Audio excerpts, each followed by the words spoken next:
I'm the captain here in Northeast Louisiana, in Monroe, and I run the Corps.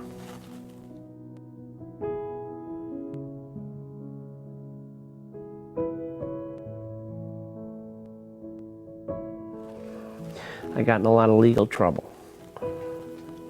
I showed up at an ARC in Atlanta with a parole officer on each side, some handcuffs, some shackles, 93 pounds.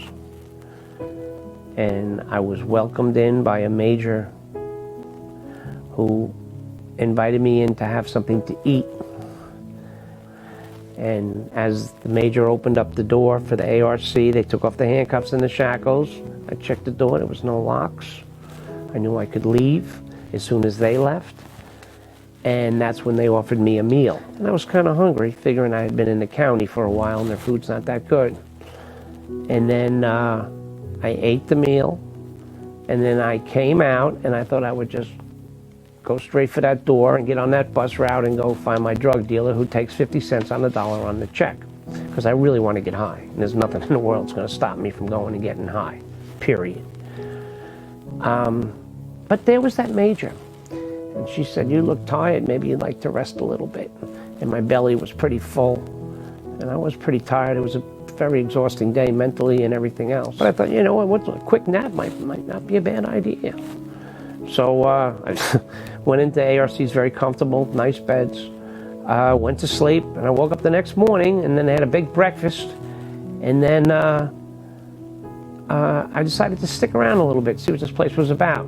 During that time, the conversation came up of what do you do and what's your name and la-da-da. And I have a lot of mechanical skills. I had worked for a large automotive company for many years before my addiction had taken over my life. And I was explaining that to him.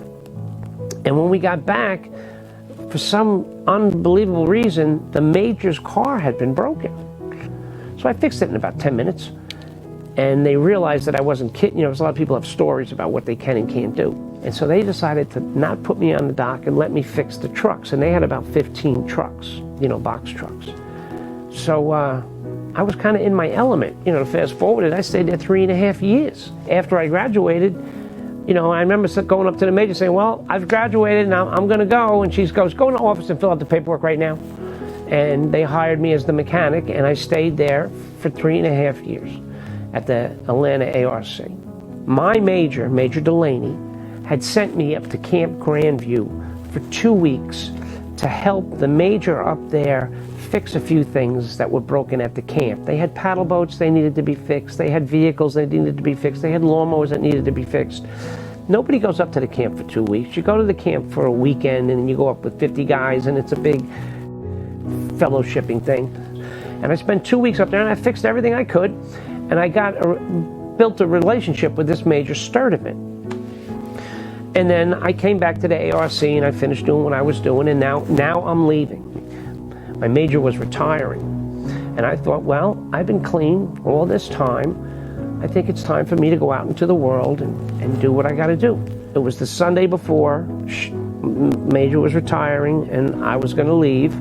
And it was a Sunday, and I was in church, and all of a sudden I got a tap on the shoulder. And it was Major Sturdivant, larger than life. And he's like, "I hear you're leaving." I'm like, "Yeah, you know, it's time to go." He says, "Well, I'm going down to Biloxi. I just got appointed there. How would you like to come work for me down there?" So I was like, "Yeah, Biloxi, sure." So I went down to Biloxi, and I worked there as a maintenance guy. And I was still a senior soldier, and I was doing Bible study classes and so forth. The SAM, Salvation Army Mission Specialist, that was working there decided to move on. So they offered me the job. And then one day I says, I want to be an officer. It's a calling. It just comes. It's in your heart. There's nothing you can do about it. There's nothing I want to do about it. They promoted me to sergeant. Not auxiliary captain, but sergeant. So they put me over at the area command building in Gulfport.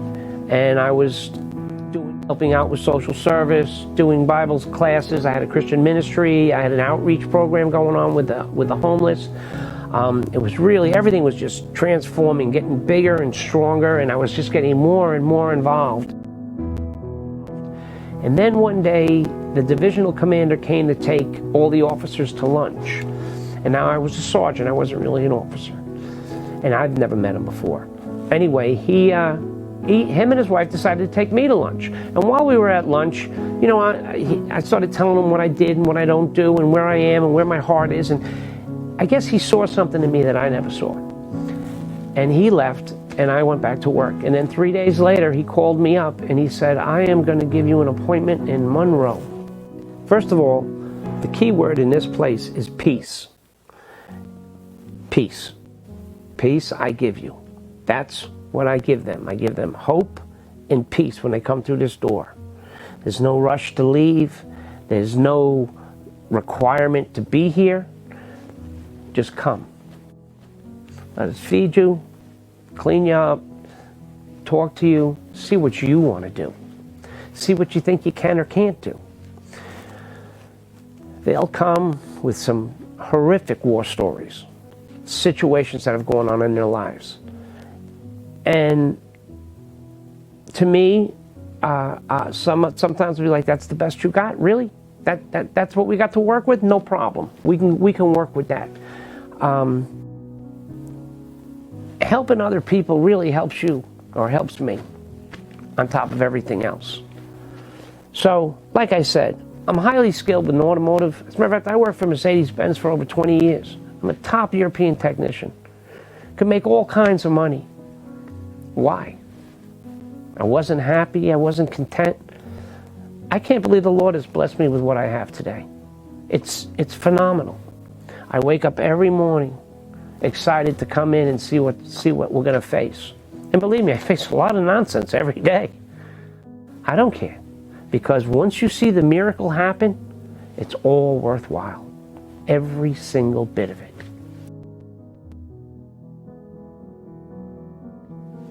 So yeah, I'm glad I'm a Salvation Army officer, and I'm really glad that the divisional commanders thought maybe it was worth taking a chance. We couldn't be loved any more than we are.